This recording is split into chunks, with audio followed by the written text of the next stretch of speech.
Hi. If you are a business owner or thinking about starting one like a home care agency, today's topic could save you money and help you avoid IRS penalties, estimated taxes. We're going to break this down for S-Corps, LLCs, sole proprietors, and even those who still have a W-2 job. I'll also explain why these payments are personal taxes, how to record them in your books, and what happens if you skip them. But first, if you're not familiar with me, I'm Shavis, your home care accountant. I help home care agency owners increase revenue by 25% or more with organized accounting and financial strategies. I'm also a QuickBooks Pro advisor. So don't hesitate to contact me if you need assistance in the areas of business finances, taxes, or even if you need assistance with your QuickBooks software. Okay, back to the topic at hand, estimated taxes. Let's start off by explaining what are estimated taxes. So, estimated taxes are advance payments you make to the IRS and state if required throughout the year, typically due in April, June, September, and January. If you're an employee, taxes come out of each paycheck automatically. But if you are a business owner, the IRS expects you to send them money directly as you earn it. So, who needs to pay estimated taxes? You likely need to pay estimated taxes if you expect to owe 1,000 or more in taxes for the year after subtracting any withholdings and credits. So, what does this mean exactly, right? So, the IRS says you need to make estimated tax payments if, after all the taxes already withheld, like from your W 2 job, and after applying any credits, like child tax credit, you'll still owe at least $1,000. So, for example, let's take a part time agency owner. You have a full-time hospital job with taxes withheld. You also run a small home care agency on the side. Your agency makes $20,000 in profit this year. Your W-2 withholding covers your hospital job income, but none of the 20,000 from the agency. That $20,000 creates a tax bill of about $3,000. This includes your income tax and your self-employment tax. So since you owe over $1,000 after withholdings, you must pay estimated taxes. You likely need to pay estimated taxes if you're a sole proprietor, LLC owner, or S-Corp shareholder taking distributions. So if you have a home care business that is a sole proprietorship or single member LLC, the IRS treats all net income as your personal income. If you're an S-Corp shareholder, you may take a salary with taxes being withheld, but keep in mind that you're also taxed on the company's net income. This means you need to plan ahead and make estimated tax payments to cover your share. You may also have to pay estimated taxes if you have income not subject to withholding. Home care agencies often get paid directly from clients or third party payers without taxes being withheld. When Medicaid, the VA, or private clients pay you, the full amount goes into your business account. The IRS isn't getting its share upfront. You must set aside part of that income and send it in as estimated taxes. So here's an example. Let's use a Medicaid private pay mix. Let's say your agency brings in 120,000 from Medicaid reimbursements, 30,000 from VA contracts, and 50,000 from private pay clients.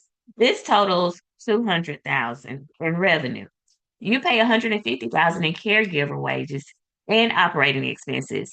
So now your net income is 50,000. Since none of these payments had tax withheld, you must send estimated tax payments to cover the tax on that $50,000 profit. So even if you have a W-2 job, in addition to your agency, your paycheck withholding might not cover your business income tax. That's where estimated payments come in. Now let's move to factors that may affect your estimated taxes. Here are a few things that can change your estimated tax calculation. Dependents. Credits can reduce your tax bill, but they don't always eliminate the need for estimated tax payments. Filing status. Married filing joint versus single changes your brackets. Other income. Your spouse's W 2 income, rental properties, or side gigs all matter. Self employment taxes. As a sole proprietor or single member LLC, you owe 15.3% of Social Security and Medicare on top of income tax. In some cases, it is a good practice to review your prior year tax return. This way, you will be able to take all factors into account when calculating your estimated taxes. This brings me to how to calculate estimated taxes. One method is to use last year's return and Form 1040-ES. Pay 100% of last year's total tax to avoid penalties or 110% if you made over 150,000 last year. Divide that into 4 equal payments. But as we know, home care revenue can swing a lot during the year. If you let a big Medicaid waiver contract mid-year, your taxes will jump. That's why keeping up-to-date records in QuickBooks or another system is key. Now let's go over how to record estimated tax payments in your books. This part trips up a lot of agency owners. Estimated taxes are a personal tax obligation, not a business expense. When you pay them from your business account, it's just like taking an owner's draw or shareholder distribution if you're an S-Corp. So what you'll do is you would debit owner's draw, which will reduce your equity, and credit cash. It will not show up on your profit and loss statement because it's not part of running your business. It's part of paying your personal income tax. Some accountants use a prepaid taxes asset account during the year to track payments, then move them to owner's draw at year end. But in most small business bookkeeping, it's fine to record it as a draw right away. Now the penalties. Penalties for not paying. If you don't make your estimated payments or pay too little, the IRS can charge you penalties and interest. The penalty is based on how much you should have paid each quarter, not just what you owe at year end. Even if you plan to pay in full next April, the IRS can still penalize you for underpaying throughout the year. So the bottom line is paying estimated taxes keep you in good standing with the IRS and helps prevent big surprises at tax time.